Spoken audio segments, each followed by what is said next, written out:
The big year 2025, and here we are still dealing with the consequences of the Twitch hot tub meta. The more things change, the more they stay the same. Like, seriously, these people are such old news, and yet here they are, they still somehow manage to keep popping up like the big titty cockroaches they truly are. So a few days ago, former biggest female Twitch streamer, and I cannot express this enough, heavy emphasis on the former biggest female Twitch streamer, Amouranth, is caught up in some pretty hot water over a really nasty comment about LGBT people she made on stream, which is completely spiraled out of control into Amouranth's complete egotistical meltdown. Okay, so that last sentence was supposed to be where the intro ended, however, the story just went from like a 2 to a 100 really quickly. Another few days ago, but not as many days as when the first incident happened, Amouranth became the victim of an armed robbery. These two situations have nothing to do with each other on the surface. However, I think there's absolutely some connection to be made here if you really think about it. So sit back, relax, maybe grab a quick snack, I don't know, a healthy snack, maybe grab some carrots, a banana, while we break down the absolute dumpster fire that has been Amouranth's life over the last like 2 weeks. Before we go any further, I want to call out that only 2% of the people that watch my videos are subscribed. Normally I wouldn't really care, but because I'm not monetized yet, I can't fully commit to making God's gifts to this platform 24/7. So as soon as we hit 1,000, that's when this train really leaves the station. Alrighty, so what's going on over in Goonertopia that warrants God's strongest slop content creator to start yapping? Amouranth was on Kick reacting to a clip of some town hall where someone was saying that violence on LGBT people would be met with violence, to which Amouranth's insightful commentary was that we should round up LGBT people and then put them into the burning parts of LA. Here's the clip.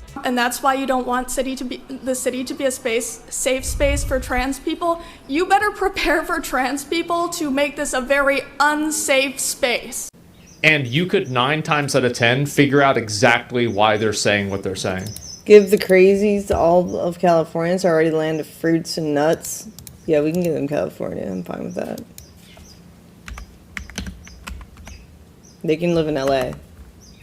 That's fine.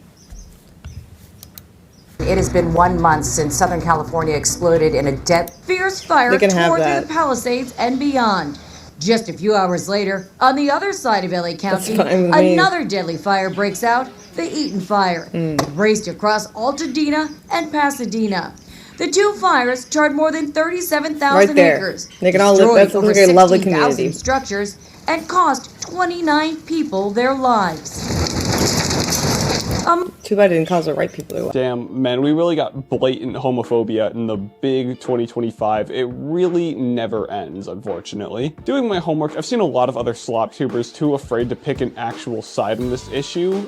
Some of my favorite ones, actually. I'm not gonna call out names, but it's pretty disappointing. But as I've said before, my slop is better than theirs, and I'm not a bitch, so yeah, I'm not afraid to say that Amouranth is full of shit here, and what we saw from her is genuinely horrible. I'm not trying to come off as a total square and say we shouldn't be allowed to like make really messed up jokes sometimes. Like, if Amouranth was just making some really bad out of context joke about burning gay people, honestly, I'd probably find it funny. I mean, a little stale and old, but I'm sure you could find a creative way to put a new spin on an old joke, but that's not what this was. Like I said, this was blatant homophobia, and her defense for it was pretty terrible too. Well, I mean, what she did was pretty undefendable, but she still tried regardless. Amouranth posted on Twitter saying, "I guess I'm not allowed to question the behavior of activists who threaten to incite violence against their own communities, without being accused of hating the group affiliation they happen to belong to. But then again, I also don't assume the actions of a specific few are indicative of the whole. But thanks for making me trend." Let's shred this to pieces real quick. Surface level, the comment that person made about making this an unsafe space could sound like it's inciting violence, but if you're willing to turn on your little thinking cap and look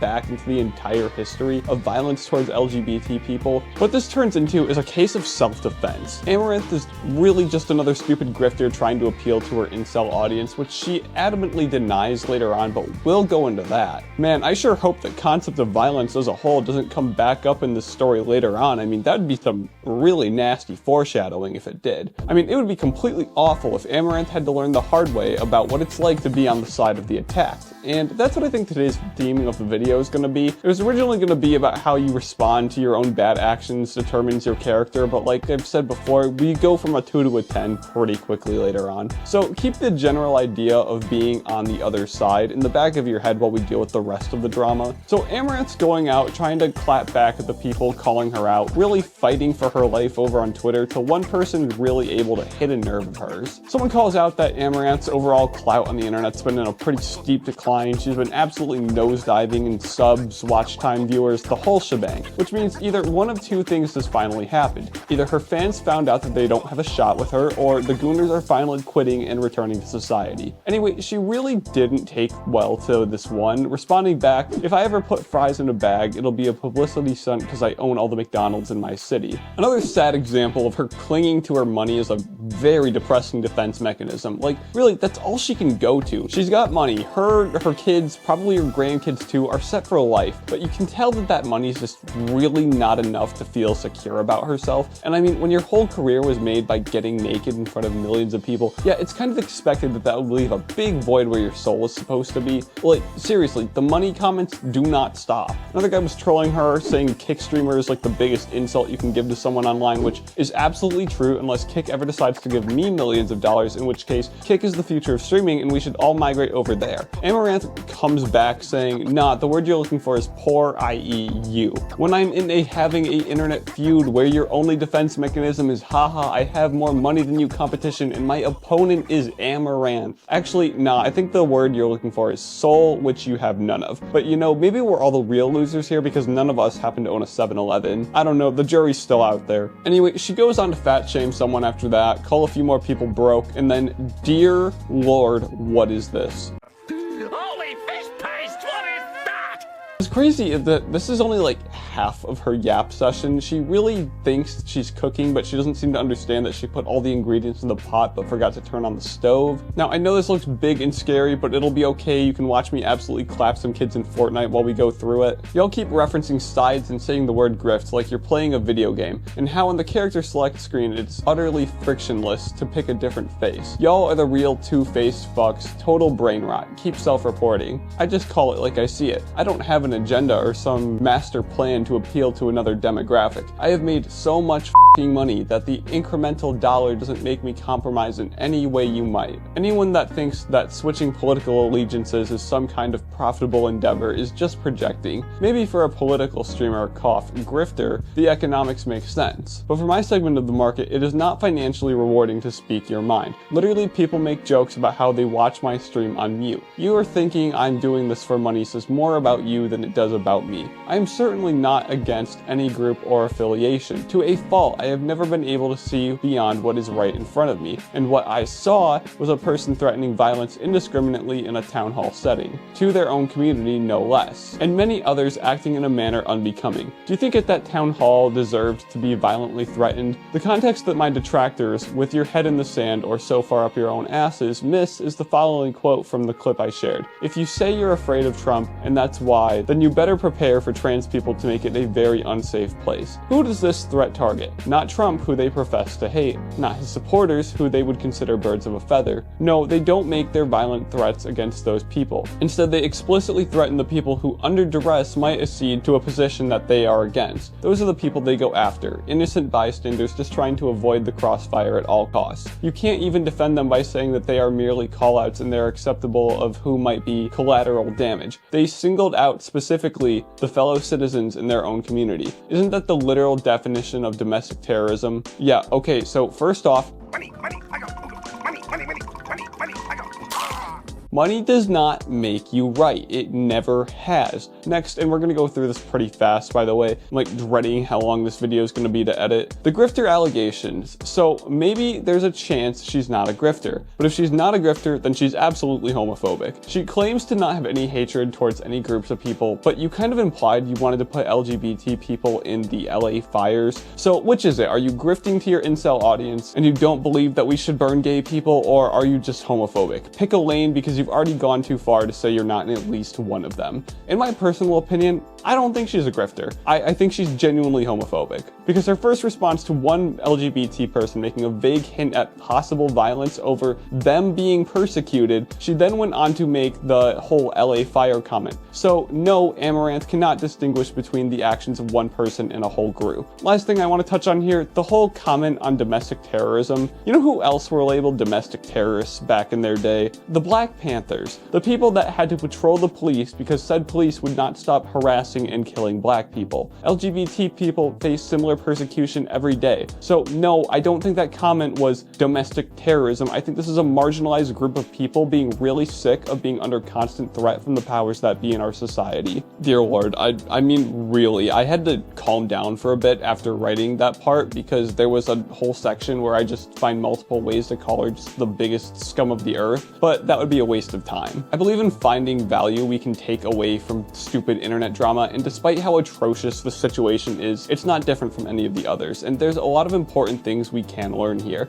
I actually do want to touch on the whole how you respond to your mistakes determines your character thing. I guess we're doing two morals of the story now. The flexing's really pathetic. She's not nearly as relevant as she used to be, which isn't even the problem at hand, but it's definitely showing a real insecurity of hers. Like, cool, you've got more money than any of us will ever see in our lifetimes. Doesn't change the fact that you just completely expose yourself as a bigot. Mad, insecure, a grifter, an idiot with no sense of context or history. Did I miss anything? Amouranth said something horrible, and instead of owning up for making a horrible choice and a horrible comment, or I don't know, man, taking the time to learn why people had such a disgusted reaction to what she said, she like quadrupled down on her dog water take and tried to act holier than the rest of us when she literally is homophobic. The point is, when you make a really horrible comment like this, you're presented with two options. You can either, one, assess what you said, connect it to why people are upset with you, go on to correct the mistake, then move on with your life as a better person, or two, double down, say even more terrible stuff, expose yourself as a total loser, incapable of growth or change, until one day, life might finally force you into being on the side of the oppressed. And on the subject of being on the other side, see, I told you we'd loop around to it again. Let me start this off with this, because I don't want there to be any misconception here. In absolutely no way, shape, or form did Amouranth deserve what happened to her. She did not deserve to be robbed. She did not deserve to be beaten. She absolutely did the complete right thing when she completely murked one of those robbers. I only wish she could have hit all four of them. Everyone deserves a chance at redemption, and there's no way for anyone to redeem themselves if they're dead. With that out of the way, Amouranth was recently a victim of a failed robbery. 4 men broke into her house with the intention of stealing cryptocurrency from her. She was able to get a hold of a weapon and shot one of the 4 men who broke in, but not before being physically assaulted by one of them and having one of her doors shot in. With this happening so closely with her previous drama, a lot of people originally thought this was all some publicity stunt, but she came back with proof that this was real. Her local police even went on Twitter and confirmed it. Really, holy crap, the timing of everything is crazy. Now, if you want to write this all off as just a really messed up coincidence in an already messed up situation, that's totally fine, totally normal, and I totally respect that. But personally, I am a big believer in what goes around comes around, and I think there are some parallels that can be drawn here. Amouranth was a victim of violence here, violence she didn't deserve to have happen to her, and that I'm 100% sure she doesn't ever want to have happen again. She very rightfully used violence to save her life in this situation. Does this sound familiar? Anything here? Anything clicking here? Notice how no one in their right mind is going on to say because Amouranth defended herself, she should be sent to live in a forest fire because of something she couldn't control. Yeah, I don't want to say everything happens for a reason, because once again, no one deserves to go through what she just had to. But for the love of God, if she cannot see the parallels here, then there is zero hope for her as a person. I hope if anything comes out of what happened to her, she learns a bit about how it feels to be on the other side. I hope we all learn that, really. It's not exactly fun being oppressed or being taken advantage of, because